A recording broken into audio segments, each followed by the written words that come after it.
Google's products, and we basically developed to give a more social experience to our users across all of our products, and it is integrated in many of our products. And a good example of this is, for example, this has not been rolled out completely in Europe yet, but if you were to type in search, for example, BBC News, on the right-hand side of the search results, you would have BBC News Google Plus page latest post appearing before you even click on the BBC News webpage. So you see, in terms of discoverability, in terms of how people discover content, it is quite substantial. It does have an impact on search.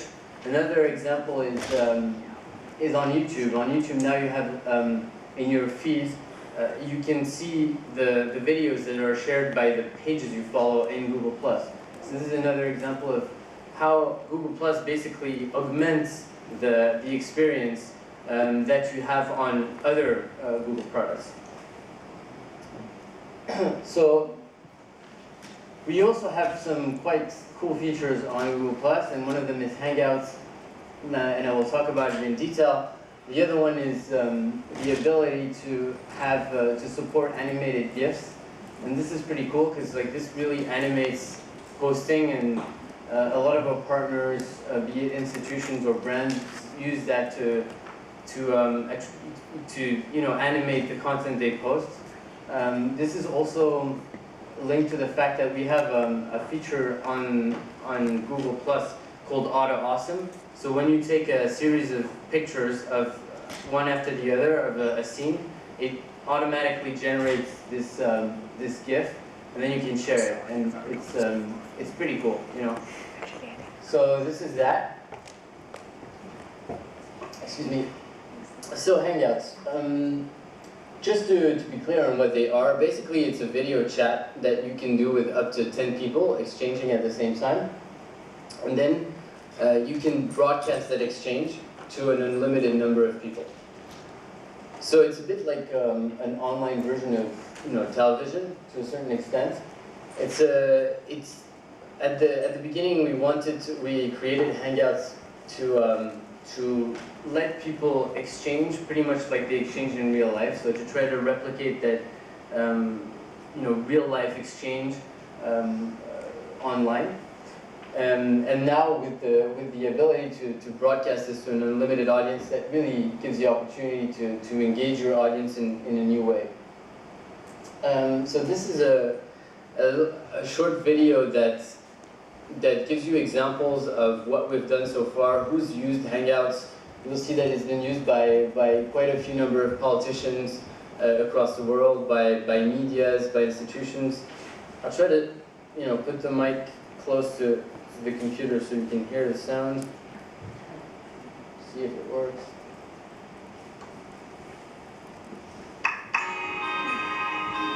Good? We opened the Google Hangout. Bonjour, Monsieur le Premier ministre. Bonjour. Welcome to the Channel 4 News Google Hangout. Ja, hallo. What can be done to preserve the America that works and to kickstart the America that doesn't? La nostra Costituzione, prima sentivo parlare della Costituzione più bella, non la buttare in casa. Ho proposto anche voi, non vogliamo. Für mich ist es das erste Mal, so einen Google Hangout zu machen, und ich bedanke mich bei denen, die mitdiskutieren. Ich wünsche mir auch von Herzen, dass die deutsche Aufnahmegesellschaft eine Mentalität entwickelt, die aufnimmt. Secretary of State John Kerry, thank you so much for joining us. Thanks for all you've done to shed light on life in Syria.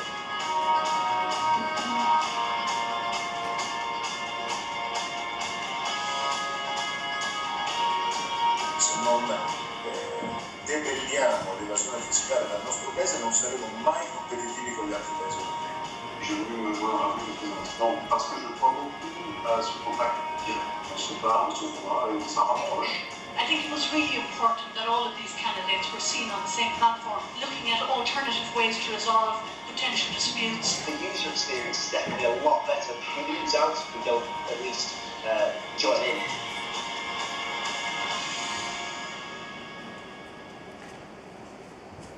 There you go. So I think I like the way for French Prime Minister, who actually got into the Hangout by surprise, because when I was helping the Minister of Women's Rights organize it, she was the one who was supposed to do it. And then he came at the end of the Hangout, kind of as a surprise. He appeared in a window after 40 minutes of Hangout. And I like the way he says, that he believes in this direct contact with citizens. And I think that's what attracts a lot of people to this new technology, is that it kind of goes beyond the traditional boundary of the media, the traditional setting of like a TV broadcast, and allows for this direct interaction. So how do you launch Google Hangouts? Basically, it's pretty easy. You go on your Google Plus page, and you have a scroll down menu, and there you have a Hangouts option. You just click on it, and then it will take you here. You click on Start Hangout on Air. It's pretty easy. And then basically you will be asked to invite the participants to the Hangout. So these are the 9 other people that will exchange with you during the Hangout. And before you do that, you need to connect your Google Plus page to your YouTube channel. A Hangout is broadcasted by default on YouTube, so you just need to pair up the two, but that's very easy to do as well. And then you'll be taken to the next window, which it will be you and the other people that are participating in the Hangouts, maximum 9 other people. And so far you're not on air, so you're not live. And once you're ready to go, you just click and you start the broadcast. You can do a Hangout up to 8 hours, and the content is then uploaded automatically on your YouTube channel, so you can re-edit and reshare the content fully afterwards. Okay, so how do we make this? A Hangout. Some people come to us and they think that because they are going to use this technology that's a live, that allows you to broadcast live, they're magically going to have millions of people, millions of views coming to see their content. But it's a little bit more, it requires a little bit of work to do that if you want to get the million views. So I think there's 3 elements to it. You have a technical element, an editorial and promotional elements that you need to think about when you prepare your Hangout. So the first thing to do is to choose a setting with a good internet connection. That sounds pretty obvious, but in my experience working with French ministries, it's really difficult to get a French ministry with a good internet connection. So it's important to get that straight from the beginning. We have some basic requirement for the bandwidth for what you need to have a broadcast that's as smooth as possible. The other thing to bear in mind is where you're going to broadcast your Hangout. So where are you going to send the people that are going to watch? What's cool with Hangouts is that you can embed the Hangouts on your webpage if you want people to come to your website. You can have it on your YouTube channel, or you can have it on your Google Plus page. Another really important aspect is that you need to familiarize yourself with the tool and all the other people that you're going to invite. So if you have 4 or 5 other people that are going to do this Hangouts on air, invite the participants for a test. Check their internet connection. Some people, unfortunately, won't have an internet connection that's sufficient to guarantee that the quality will be good. So, you might want to consider asking them to go somewhere else to do the Hangout from. It's also good. We usually recommend to ask participants to a Hangout to join 45 minutes before the Hangout starts, so you can see that everything's working perfectly, that the internet connection is okay, that also they understand that, for example, it's a silly detail, but it's very important for people to mute their mic during the Hangouts. It's very sensitive, so when somebody speaks, they will be thrown into the main window, and or if they're type on their keyboard or anything. So if it's very important to ask them to mute their mic. Then the second aspect, which is really important, is also the editorial content. What is it that you're going to bring to the audience? What sort of content are you going to use? Some people also come to us. I had another ministry a few hours ago call me and like, we're doing this meeting with these associations, and we want to broadcast it live, and I asked them, okay, what exactly do you want to do? And they tell me, we just want to broadcast live the meeting, the physical meeting, because we wanted to have maximum impact and have everybody on the web to see it. But the truth is that that's not going to make for great content, because nobody really wants to watch a meeting live where they don't have the opportunity to participate, to exchange. So you really need to think about what is it that you want to do with your Hangout, what is your objective, what sort of people do you want to put on it. Sometimes you want a large public to be able to participate, so you will call people to register to participate and ask them to put their question through. Or sometimes you want experts on a particular topic to participate, so you will have more control over who's in the Hangouts. Another thing to bear in mind is that sometimes, because people are not used to that technology, there's like these awkward silence between two people speaking. So it's always good to have a moderator who can fluidify the discussion and give questions to one another of the participants.